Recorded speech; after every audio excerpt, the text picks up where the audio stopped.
இன்றைய முக்கிய செய்திகள்.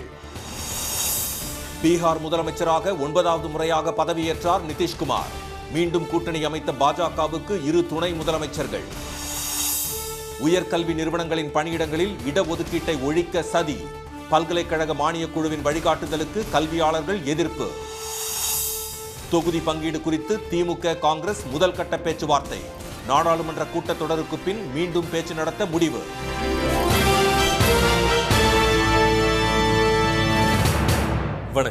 வணக்கம். பீகாரில் மீண்டும் பாஜகவுடன் கைகோர்த்து 9வது முறையாக முதலமைச்சராக திரு நிதிஷ்குமார் பதவியேற்றுக் கொண்டுள்ளார். 243 தொகுதிகள் கொண்ட அம்மாநில சட்டப்பேரவைக்கு 2020ஆம் ஆண்டு நடைபெற்ற தேர்தலில் ராஷ்டிரிய ஜனதா தளம் 79 இடங்களில் வெற்றி பெற்றது. பாஜகவுக்கு 78, ஐக்கிய ஜனதா தளத்துக்கு 45 மற்றும் காங்கிரசுக்கு 19 இடங்கள் கிடைத்தன. 45 இடங்களை பெற்ற ஐக்கிய ஜனதா தளத்தின் தலைவர் திரு நிதிஷ்குமார் பாஜக ஆதரவுடன் முதலமைச்சராக பதவியேற்றார். 2 ஆண்டுகளில் அந்த கூட்டணியை முறித்த அவர் திரு லாலுவின் ஆர்ஜேடி மற்றும் காங்கிரசுடன் இணைந்து முதலமைச்சராக பதவியேற்றார். 18 மாதங்களுக்குள் அந்த மகா கூட்டணியிலிருந்து வெளியேறி மீண்டும் பாஜகவுடன் திரு நிதிஷ்குமார் அணி சேர்ந்துள்ளார். இந்நிலையில் ஆளுநர் திரு ராஜேந்திர அர்லேக்கரை இன்று சந்தித்து ராஜினாமா கடிதத்தை வழங்கிய அவர் 128 எம்எல்ஏக்களின் ஆதரவு கடிதத்தையும் அளித்து ஆட்சி அமைக்க உரிமை கோரினார். இதையடுத்து பாஜக ஆதரவுடன் மீண்டும் முதலமைச்சராக திரு நிதிஷ்குமார் பதவியேற்றுக் கொண்டார். मैं नीतीश कुमार सत्यनिष्ठा से प्रतिज्ञान करता हूं कि जो विषय बिहार राज्य के मुख्यमंत्री के रूप में मेरे विचार के लिए लाया जाएगा अथवा मुझे ज्ञात होगा. பாஜகவின் திரு சாம்ராட் சௌத்ரி, திரு விஜய் சின்ஹா ஆகியோர் துணை முதலமைச்சர்களாகவும் மற்றும் 6 பேர் அமைச்சர்களாகவும் பதவியேற்றுக் கொண்டனர். 5 ஆண்டு ஆட்சி காலத்துக்குள் 2 முறை கூட்டணியை மாற்றி 3வது முறையாக முதலமைச்சராக திரு நிதிஷ்குமார் பதவியேற்றுள்ளார். பாஜக கூட்டணிக்கு திரும்பியுள்ள அவருக்கு பிரதமர் திரு மோடி வாழ்த்து தெரிவித்துள்ளார். பாஜகவுக்கு எதிராக இந்தியா கூட்டணி அமைப்பதில் தீவிரம் காட்டிய திரு நிதிஷ்குமார் மீண்டும் தேசிய ஜனநாயக கூட்டணியில் இணைந்திருப்பது பேசு பொருளாக மாறியிருக்கிறது. அடிக்கடி நிறம் மாற்றிக் கொண்டிருக்கும் திரு நிதிஷ்குமாருக்கு மக்கள் தகுந்த பாடம் புகட்டுவார்கள் என்று காங்கிரஸ் பொதுச் செயலாளர் திரு ஜெயராம் ரமேஷ் தெரிவித்துள்ளார். உயர்கல்வி நிறுவனங்களின் பணியிடங்களில் பட்டியல் இனத்தவர் மற்றும் இதர பிற்படுத்தப்பட்டோருக்கான இடங்கள் நிரம்பாவிடில் இடஒதுக்கீட்டை ரத்து செய்யலாம் என்ற பல்கலைக்கழக மானியக் குழுவின் வழிகாட்டுதல் இடஒதுக்கீட்டை ஒழிக்கும் சதி என்பதாக கண்டனங்கள் எழுந்துள்ளன. ஐஐடி, ஐஐஎம் உள்ளிட்ட உயர்கல்வி நிறுவனங்களில் ஆசிரியர் மற்றும் ஆசிரியர் அல்லாத பணியிடங்களில் இடஒதுக்கீட்டு முறையை நடைமுறைப்படுத்துவதற்கான வரைவு வழிகாட்டுதல்களை மானியக் குழு கடந்த ஆண்டு டிசம்பர் 27ஆம் தேதி வெளியிட்டது. இது தொடர்பாக பொதுமக்கள் கருத்து தெரிவிக்க இன்றே கடைசி நாளாகும். வரைவின்படி ஒதுக்கீட்டு இடங்களுக்கு தகுதியான விண்ணப்பதாரர்கள் இல்லாவிட்டால் மத்திய அரசிடம் அனுமதி பெற்று அவற்றை ரத்து செய்து பொது பிரிவின் கீழ் நிரப்பலாம் என தெரிவிக்கப்பட்டுள்ளது. பணியிடம் சி மற்றும் டி பிரிவுகளாக இருந்தால் பல்கலைக்கழக நிர்வாக குழுவே முடிவை எடுக்கலாம் என்றும் வரைவு வழிகாட்டுதலில் கூறப்பட்டுள்ளது. இந்த நடவடிக்கை இடஒதுக்கீட்டை ஒழிக்கும் சதி என கல்வியாளர்கள் குற்றம் சாட்டியுள்ளனர். தற்பொழுது முதல் தலைமுறையாக 2ஆம் தலைமுறையாக வந்து கொண்டிருக்கின்ற பிற்படுத்தப்பட்டவர்களும் பட்டியலின வகுப்பினரும் அந்த போதிய அவகாசம் கிடைக்காததால் அந்த பதவியில் ஆக்குபை பண்ண முடியாது. பல்கலைக்கழக மானியக் குழு இது போன்ற ஒரு அறிவிப்பை வெளியிட்டால் வருங்காலங்களில் இடஒதுக்கீட்டில் பட்டியலினமோ அல்லது பிற்படுத்தப்பட்ட இனமோ இடம்பெற முடியாது. இடஒதுக்கீட்டை ரத்து செய்வதற்கான விதிகள் தெளிவற்றதாக உள்ளன என கல்வியாளர்கள் தெரிவித்துள்ளனர். ஒதுக்கீட்டு இடங்களுக்கு தகுதியானவர்கள் கிடைக்கவில்லை என பல்கலைக்கழகங்கள் தன்னிச்சையாக அறிவித்து பொது பிரிவுக்கு மாற்ற முடியும் என்றும் அவர்கள் அச்சம் தெரிவித்தனர். மக்களவை தேர்தல் தொகுதி பங்கீடு குறித்து திமுக காங்கிரஸ் இடையே முதல்கட்ட பேச்சுவார்த்தை நடைபெற்றது.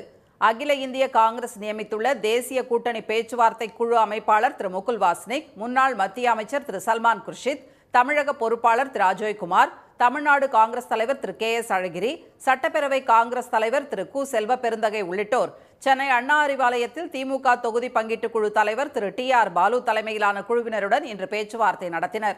இதில் அமைச்சர்கள் திரு கே.என். நேரு, திரு ஐ. பெரியசாமி, திரு எம்.ஆர்.கே. பன்னீர்செல்வம், துணை பொதுச் செயலாளர் திரு க. பொன்முடி, முன்னாள் மத்திய அமைச்சர் திரு ஆ. ராசா, கொள்கை பரப்பு செயலாளர் திருச்சி திரு சிவா ஆகியோர் கலந்து கொண்டனர். இந்த பேச்சுவார்த்தை திருப்திகரமாக இருந்ததாக திரு டி.ஆர். பாலுவும் திரு கே.எஸ். அழகிரியும் தெரிவித்தனர். பேச்சுவார்த்தை மிகவும் திருப்திகரமாக இருந்தது. மேற்கொண்டு பேச வேண்டிய விஷயங்களை வெகு விரைவில் பேசுவோம். எவ்வாறு வேட்பாளர்களை தேர்ந்தெடுப்பது, எந்த விதமான தேர்தல் பரப்புரையை செய்வது, பாரதிய ஜனதாவை எவ்வாறு எதிர்கொள்வது, அதிமுகவை எவ்வாறு எதிர்கொள்வது, நம்மோடு இருக்கிற கூட்டணி கட்சிகளை எவ்வாறு மகிழ்ச்சியாக வைத்துக் கொள்வது என்பதை பற்றியெல்லாம் பேசுவோம். பார்லிமெண்ட் 9th 9 வரைக்கும் நடக்குது. 9க்கு பிறகு 10, 11, 12 இது மாதிரி அடுத்த வாரத்தில் அதுக்கு நெக்ஸ்ட் வீக்கில் நடக்கும். திமுக கூட்டணிக்கு வர விருப்பப்படும் மற்ற கட்சிகளை வரவேற்பதாகவும் திரு டி.ஆர். பாலு கூறினார்.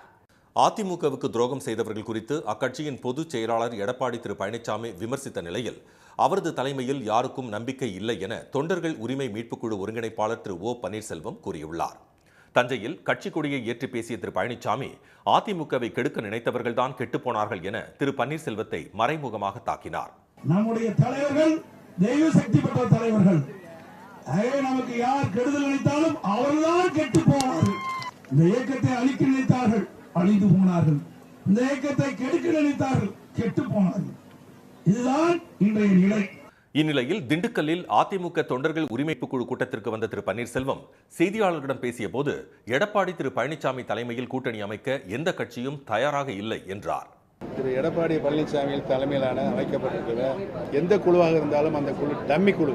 அவர்கள் எந்த நேரத்திலும் வெற்றி பெற முடியாது. சந்தர்ப்பங்கள் கூடி வந்தால் கூட்டணி அமைக்க திருமதி சசிகலாவை சந்திக்க உள்ளதாகவும் திரு பன்னீர்செல்வம் கூறினார். நாகை மாவட்டத்துக்கு வருகை தந்த ஆளுநர் திரு ஆர். என். ரவிக்கு எதிராக கருப்பு கொடி ஆர்ப்பாட்டம் நடத்தப்பட்டதால் பரபரப்பு நிலவியது. கீழ் வெண்மணி நினைவு வளைவு முன்பு கருப்பு கொடி மற்றும் கருப்பு பலூன்களுடன் திரண்ட மார்க்சிஸ்ட் கம்யூனிஸ்ட், காங்கிரஸ், விடுதலை சிறுத்தைகள் கட்சியினர் அவரது வருகைக்கு எதிராக முழக்கங்களை எழுப்பினர். இந்நிலையில் ஆளுநரை சந்திக்க விருப்பமில்லை என்று கூறிய கீழ் வெண்மணி தியாகி திரு பழனிவேலை திரு ரவி சந்தித்து சால்வை அணிவித்தார். அவரிடம் வீடில்லாதவர்களுக்கு வீடு கட்டி தருவது, தேவூர் மருத்துவமனையை தரம் உயர்த்துவது உள்ளிட்ட கோரிக்கைகளை தெரிவித்ததாக திரு பழனிவேல் கூறினார். இதையடுத்து பெருங்கடம்பனூர் கிராமத்திலும் பொறவச்சேரியிலும் நடைபெற்ற நிகழ்ச்சிகளில் கலந்து கொள்ள சென்ற ஆளுநருக்கு எதிராக கருப்பு கொடி ஆர்ப்பாட்டங்கள் நடைபெற்றன. தமிழக மீனவர்களை விரட்டி அடித்ததுடன் அவர்களது வலைகளை வெட்டி சேதப்படுத்தி இலங்கை கடற்படையினர் அட்டூழியம் செய்துள்ளனர். ராமேஸ்வரம் மீன்பிடி துறைமுகத்தில் இருந்து 300க்கும் மேற்பட்ட விசைப்படகுகளில் நேற்று கடலுக்கு சென்ற மீனவர்கள் நடுக்கடலில் மீன்பிடித்துக் கொண்டிருந்தனர். அப்போது அங்கு வந்த இலங்கை கடற்படையினர் எல்லை தாண்டி மீன்பிடித்ததாக கூறி மீனவர்களை விரட்டி அடித்ததுடன் மீன்பிடி வலைகளை வெட்டி சேதப்படுத்தினர். இதனால் அதிர்ச்சி அடைந்த மீனவர்கள் அவசரமாக கரை திரும்பினர். இலங்கை படையின் தொடர் தாக்குதலுக்கு மத்திய மாநில அரசுகள் முடிவு கட்ட வேண்டும் என அவர்கள் வலியுறுத்தியுள்ளனர். இனி வருவது செய்தி துளிகள்.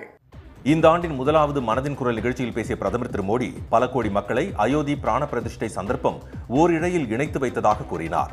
அரசியல் அமைப்பு சட்டத்தின் மூலப்பிரதியில் குடிமக்களின் அடிப்படை உரிமைகளை பற்றி விவரிக்கப்பட்டுள்ள 3வது அத்தியாயத்தில் ராமர், சீதை, லக்ஷ்மணனின் சித்திரத்திற்கு இடமளிக்கப்பட்டிருப்பது சுவாரஸ்யமான விஷயம் என்றும் 109வது மனதின் குரல் நிகழ்ச்சியில் அவர் தெரிவித்தார். தமிழக அரசு நிதியில் மூத்த குடிமக்களை இலவசமாக முருகனின் அறுபடை வீடுகளுக்கு அழைத்துச் செல்லும் சுற்றுப்பயணத்தை சென்னையில் அமைச்சர் திரு சேகர்பாபு தொடங்கி வைத்தார். பூங்காநகர் கந்தசாமி கோயிலில் நடைபெற்ற நிகழ்ச்சிக்கு பின் செய்தியாளர்களிடம் பேசிய திரு சேகர்பாபு அயோத்தி ராமர் கோயிலுக்கு அழைத்துச் செல்ல வேண்டும் என விண்ணப்பம் வந்தால் பரிசீலிக்கப்படும் என தெரிவித்தார். மதுரையில் ரயில்வே விளையாட்டு மைதானத்தை தனியாருக்கு தாரை பார்க்கும் போக்கை கண்டித்து மினி மாரத்தான் நடைபெற்றது. இதை மக்களவை உறுப்பினர் திரு சு வெங்கடேசன் தொடங்கி வைத்தார். ரயில்வே மைதானம் பாதுகாப்பு ஒருங்கிணைப்பு குழு சார்பில் ஏற்கனவே 1,00,000 கையெழுத்துக்களை பெற்று மத்திய அரசுக்கு அனுப்பி வைக்கப்பட்டுள்ளது. மதுராந்தகம் அருகே கருங்குழி சிஎஸ்ஐ நடுநிலைப் பள்ளியில் 1993 மற்றும் 94ஆம் ஆண்டுகளில் படித்த முன்னாள் மாணவர்களின் சந்திப்பு நிகழ்ச்சி நடைபெற்றது. நீண்ட காலத்திற்கு பிறகு சந்தித்தவர்கள் தங்களது குடும்பத்தினரை நண்பர்களுக்கு அறிமுகப்படுத்தினர்.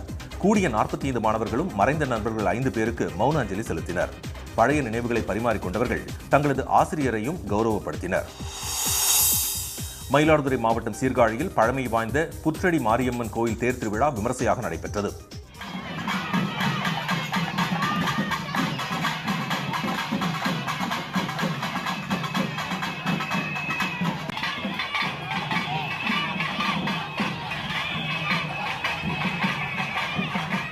தேரோட்டம் நிறைவடைந்ததும் மாரியம்மனுக்கு மகா தீபாராதனை நடைபெற்றது. வேதாரண்யம் அடுத்த கோடியக்கரை பறவைகள் சரணாலயத்தில் பறவைகளை கணக்கெடுக்கும் பணி இன்று நடைபெற்றது. வனத்துறையினர், கல்லூரி மாணவர்கள், பேராசிரியர்கள் என 60 பேர் 12 குழுக்களாக கணக்கெடுக்கும் பணியில் ஈடுபட்டனர். நீலகிரி மாவட்டம் கூடலூர் அடுத்த முதுமலை புலிகள் காப்பகத்தில் நீர்நிலைகளை தேடி வரும் பறவைகளை கணக்கெடுக்கும் பணியில் பறவை ஆராய்ச்சியாளர்கள் அடங்கிய 25 குழுக்கள் ஈடுபட்டன. 13 ஸ்பீசிஸ் இங்கே பார்க்குறோம். காமனாக இருக்கிறதா. பட் மற்ற இடங்களை கம்பேர் பண்ணும்போது இங்கே பேர்ட் கவுண்ட் கம்மியாக தான் இருக்குது. மைக்ரேட்டரின்னு வெளியிருந்து வர பறவைகள்னு ஒன்று ஸ்பெஷலாக இன்னும் வரைக்கும் கண்ணில் படலை. பிக்ரேட்டு, வாட்டர் ஹென்னு, அப்புறம் வந்து கார்மரண்ட்டு அந்த மாதிரியான பறவைகள் எல்லாம் இப்போ பார்த்து கணக்கு எடுத்திருக்கோம். சேலம் மாவட்டத்தில் ஆத்தூர் வனக்கோட்டத்தில் 28 இடங்களில் ஈரநில பறவைகள் கணக்கெடுப்பில் வனத்துறையினர், மாணவர்கள் மற்றும் தன்னார்வலர்கள் ஈடுபட்டனர். சென்னையில் இன்று ஆபரண தங்கம் விலை மாற்றமின்றி சவரன் 46,720 ரூபாயாகவும் கிராம் 5,840 ரூபாயாகவும் உள்ளது. வெள்ளி விலை மாற்றமின்றி கிராம் 77 ரூபாய் 50 காசுகளாக உள்ளது. மீண்டும் இன்றைய முக்கிய செய்திகள். பீகாரில் மீண்டும் பாஜகவுடன் கைகோர்த்து 9வது முறையாக முதலமைச்சராக நிதிஷ்குமார் பதவியேற்றுக் கொண்டுள்ளார். உயர்கல்வி நிறுவனங்களின் பணியிடங்களில் இடஒதுக்கீட்டை ரத்து செய்யலாம் என்ற பல்கலைக்கழக மானியக் குழுவின் வழிகாட்டுதலுக்கு கண்டனங்கள் எழுந்துள்ளன. மக்களவைத் தேர்தல் தொகுதி பங்கீடு குறித்து திமுக, காங்கிரஸ் இடையே முதல்கட்ட பேச்சுவார்த்தை நடைபெற்றது. இத்துடன் இந்த செய்திகள் நிறைவடைகின்றன. மீண்டும் சன் டிவியில் செய்திகள் காலை 7:30 மணிக்கு. செய்திகளை உடனுக்குடன் தெரிந்து கொள்ள சன் நியூஸ் தொலைக்காட்சியை பாருங்கள். வணக்கம்.